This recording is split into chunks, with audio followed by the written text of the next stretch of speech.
Irmãos, cumprimento a todos com a paz do Senhor Jesus Cristo. Uma ótima e excelente noite a todos. Irmãos, eu gostaria de meditar com os irmãos rapidamente apenas um versículo que se encontra em Jeremias, capítulo 52, versículo 4, que diz: E aconteceu no ano 9 do seu reinado, no mês 10º, no 10º dia do mês, que veio Nabucodonosor, rei da Babilônia, contra Jerusalém, ele e todo o seu exército, e se acamparam contra ela, e levantaram contra ela tranqueiras ao redor. Amém? Irmãos, nós vemos aqui que Nabucodonosor está cercando Jerusalém. E qual era a finalidade de um cerco? A finalidade de um cerco era enfraquecer o que tinha dentro dela, né? Porque geralmente os reinos inimigos tinham interesse no que tinha dentro das muralhas, né? Queriam dominar o que tinha dentro. E quando Nabucodonosor cerca ali com aquele cerco, né, ele está tampando canais de água, porque essa era as finalidades dos cercos. Eles tampavam os canais de água e impediam entrada e saída de pessoas. Logo, não havia mais comércio, né, porque o comércio parava, ou seja, a economia parava daquele lugar, e não iam tendo mais subsídios porque também não tinham água, né, eles iam tampando tudo. Ou seja, eles iam enfraquecendo a cidade. E essa era a finalidade de um cerco. E quando Nabucodonosor faz isso, é por permissão de Deus.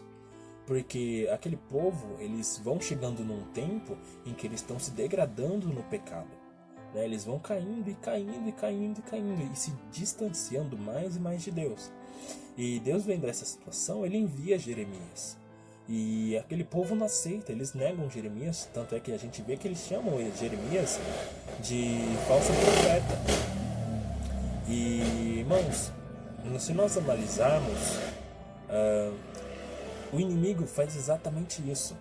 Ele vai nos cercando com tranqueiras. E quando digo tranqueiras, é no sentido literal. Eles vão colocando conteúdos de feitio dele para nos derrubar. E se nós não estivermos atentos a esses mínimos detalhes, nós vamos nos deixando se influenciar por isso. Porque nós estamos sujeitos a pecar, né? Mas nós temos que estar sujeitos a Deus. E nós vemos que, irmãos, se a gente começar a se desanimar, se a gente começar a parar de orar, não, hoje eu não vou orar não, amanhã também não vou orar não, e indo assim, irmãos, quando a gente for ver, a gente já está atolado no pecado. E aquele povo não foi diferente, eles já estavam começando a entrar por um caminho de idolatria e tudo mais.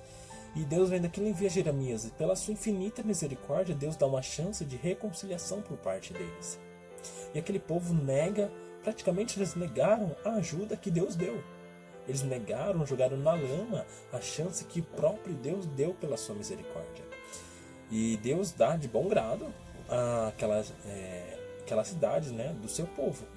E nós vemos que não adianta ser só povo de Deus, né? Não adianta ser só o povo de Deus. A gente também tem que ter atitudes condizentes a isso. As nossas atitudes têm que ser como o povo de Deus. Não adianta sermos somente isso, entendeu? E nós vemos que acontece, né? Eles são levados cativos para a Babilônia e tudo mais. E esse cerco é tão sério que, levando para o lado espiritual, que nós vemos o sentido de Samaria.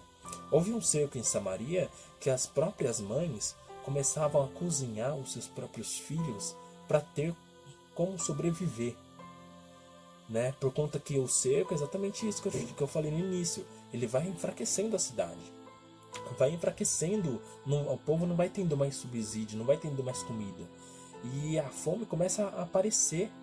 E aquelas mães começavam a cozinhar os seus próprios filhos para ter como sobreviver.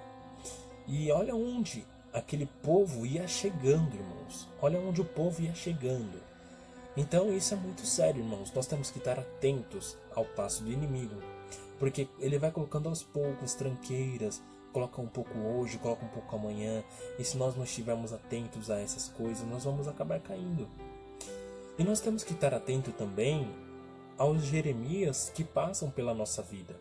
Porque fato é, irmãos, que nos cultos, ainda nos dias de hoje, as pessoas vão ao culto, mas o culto quem faz, digamos assim, é elas. Elas escolhem o que vão querer ouvir. É como se fosse num restaurante, né? No restaurante a gente vai lá, pega o cardápio, tem coisas que nos agradam, tem coisas que a gente já não gosta, e aí a gente vai escolhendo. E no culto é exatamente isso que as pessoas fazem. Olha, a palavra de vitória, eu quero. Olha, a palavra de bênção, eu quero. Mas exortação, não quero. E é exatamente isso que está acontecendo nos dias de hoje. E nós temos que estar atento e despertar, irmãos. Nós temos que despertar, porque Deus ele está à porta. E se nós começarmos a entrar por um caminho como o desse povo, né, no culto a gente está negando o que Deus nos dá, nós vamos caindo, porque isso são instruções do próprio Deus.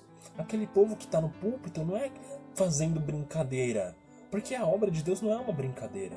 O inimigo não brinca de ser diabo, entendeu? Ele vai para derrubar. E nós temos que estar fortalecidos e com a nossa rocha em Cristo. E quando Deus exorta a tua igreja, tenho certeza, irmãos, porque a Bíblia diz que Deus é como se fosse o nosso Pai. Ele é o nosso Pai. E como um bom Pai, Ele também aconselha. Ele também dá exortação. Ele puxa a orelha, porque Ele nos ama. Então tenho certeza que a partir do momento em que Deus ele parar de exortar a sua igreja, ou é porque nós estamos adorando o Deus errado, ou é porque Deus ele simplesmente nos abandonou. Então nós temos que mais nos alegrarmos quando Deus começar a exortar, né? Porque é uma instrução de nós, para nós. É uma instrução para nós querer vermos o que nós estamos fazendo de errado e mudar nossas atitudes. E aquele povo negou essa instrução de Deus. E nós vemos o que aconteceu.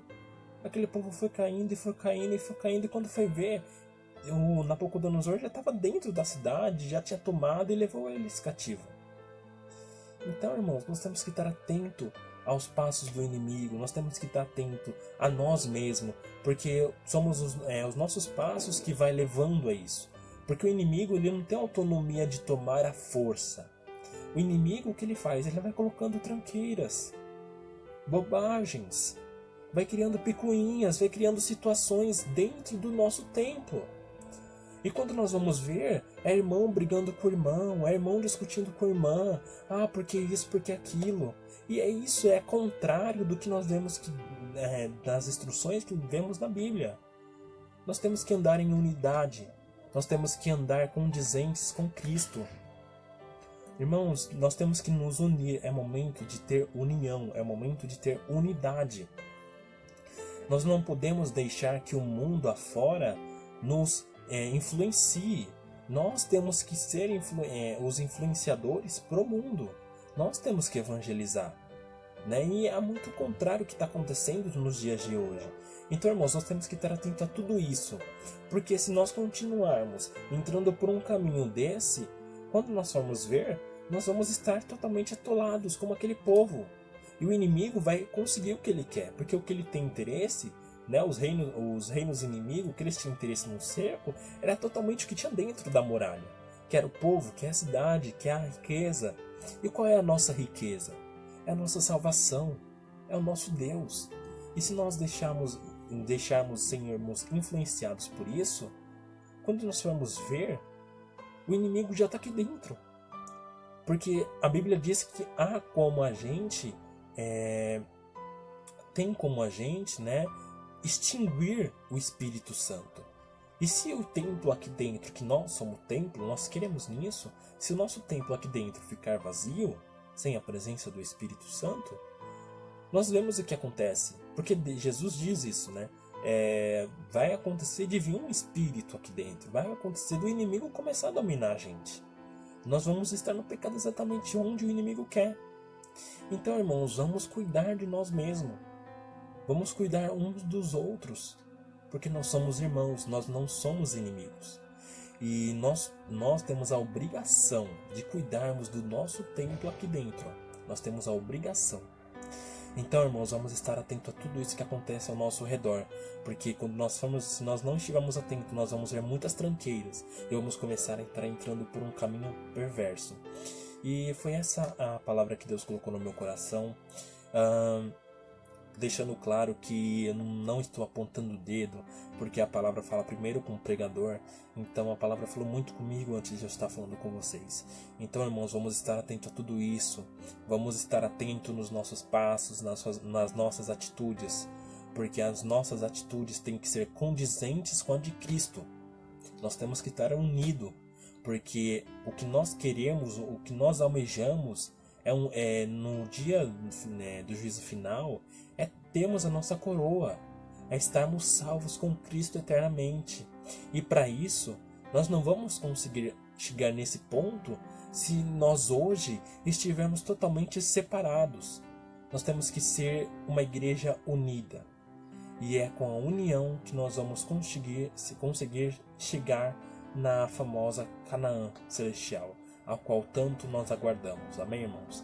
Fiquem com essa palavra, que o Espírito Santo ministre melhor em cada coração e que Deus vos abençoe.